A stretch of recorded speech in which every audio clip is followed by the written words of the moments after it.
Bulletin का आगाज करेंगे एक बड़ी खबर के साथ। ये बड़ी खबर आपको बता दें, संसद में मानसून सत्र की कार्यवाही का आज तीसरा दिन है। आज भी मणिपुर की घटना पर हंगामे के आसार हैं, क्योंकि सुबह से ही जिस तरह की अपडेट्स सामने आ रही हैं, विपक्ष की तरफ से पुरजोर तैयारी की गई है सरकार को घेरने के लिए। तो वहीं सरकार की तरफ से भी बार बार यही कहा जा रहा है कि चर्चा के लिए तैयार है, लेकिन विपक्ष चर्चा से भागे नहीं। विपक्ष पर चर्चा से भागने का आरोप सरकार की तरफ से सत्ता पक्ष की तरफ से लगाया जा रहा है। संसदीय कार्य मंत्री प्रहलाद जोशी का जो बयान सामने आया उसके मुताबिक, और मणिपुर की घटना पर प्रधानमंत्री नरेंद्र मोदी से बयान की मांग कर रहा है विपक्ष। कई बाकी मुद्दों पर सरकार को घेरने की तैयारी पूरी की गई है विपक्ष की तरफ से, लेकिन मणिपुर का मामला जिस तरीके से पहले 2 दिन हंगामे की भेंट चढ़ गई कार्यवाही, और अब सीधी तस्वीर आपको दिखाते हैं। कार्यवाही राज्यसभा में शुरू हो गई।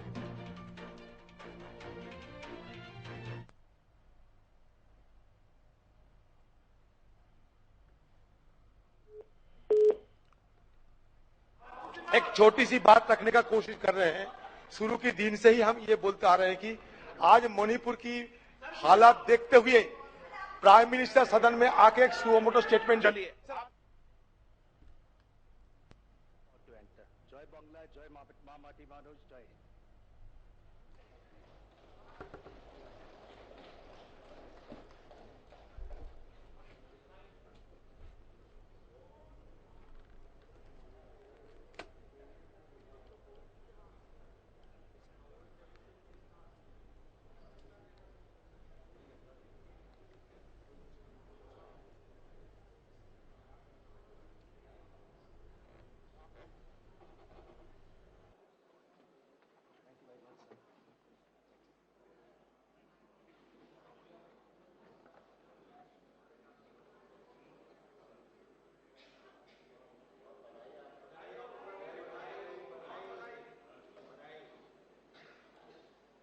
Papers to be laid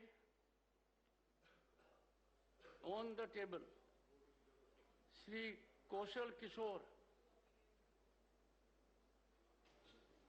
महोदय जी, मैं आपकी अनुमति से मैं आज की कार्यसूची में क्रम संख्या 2 का और मेरे नाम के समक्ष सूचीबद्ध कागजातों की एक एक प्रति हिंदी व अंग्रेजी में सभा पटल पर रखता हूं। श्री अजय भट्ट। माननीय सभापति जी, मैं आपकी अनुमति से आज की कार्यसूची में क्रम संख्या 2 ख पर मेरे नाम के सम्मुख अंकित दस्तावेज सभा पटल पर रखता हूं।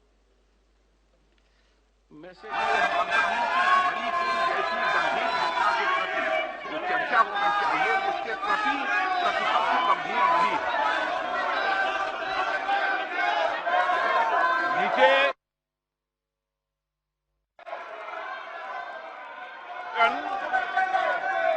ये सदन चर्चा संवाद के लिए आपको जनता ने पोस्टर लेके देने के लिए नहीं भेजा है।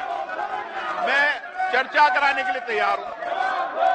पहले प्रश्नकाल होगा, प्रश्नकाल के बाद चर्चा होगी। प्रश्नकाल महत्वपूर्ण है।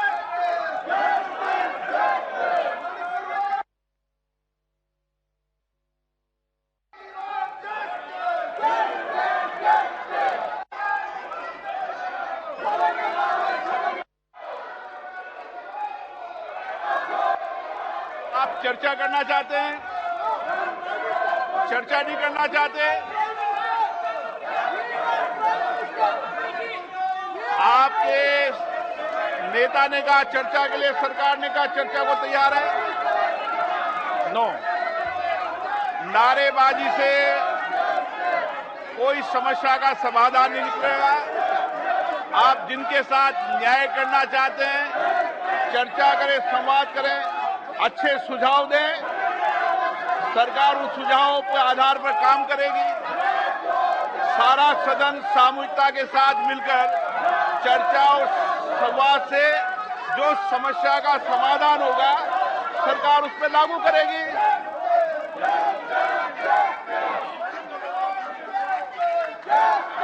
प्रश्नकाल प्रश्न संख्या 41 श्री सुबोध पाठक।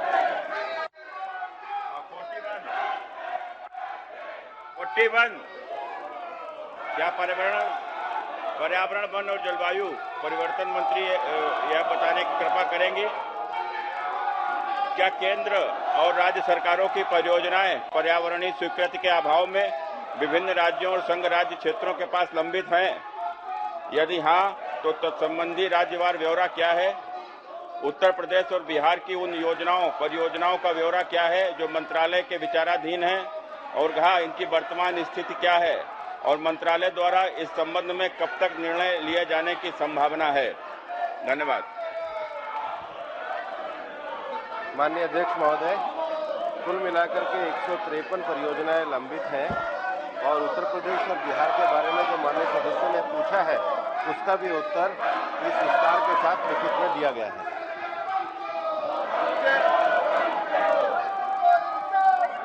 पर्यावरण की दृष्टि से हमारे कन्नौज लोकसभा क्षेत्र में कई बड़ी बड़ी झीलें हैं, जिसमें कि विशेष रसूलाबाद तहसील में इटैली और कन्नौज में जो हमारी लाख पक्षी विहार भी है, वहां के ऊपर पर्यावरण की दृष्टि से इनको सुचारू रूप से इनका उद्धार किया जाए और वहां के ऊपर जो तमाम जमीनों पर भी कब्जा हुआ है उसको भी मुक्त कराया जाए।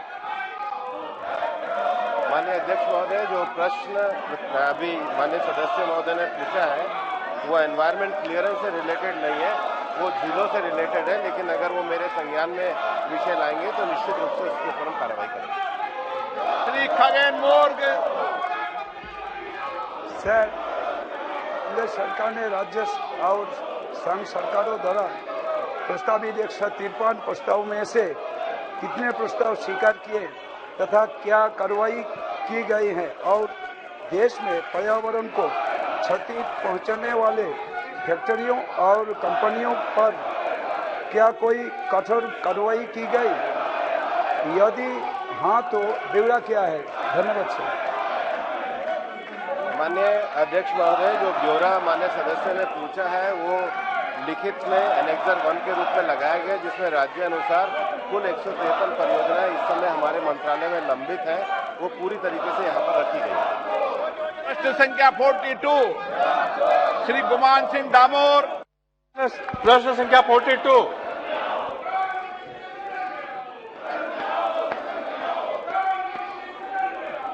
प्रश्न संख्या 42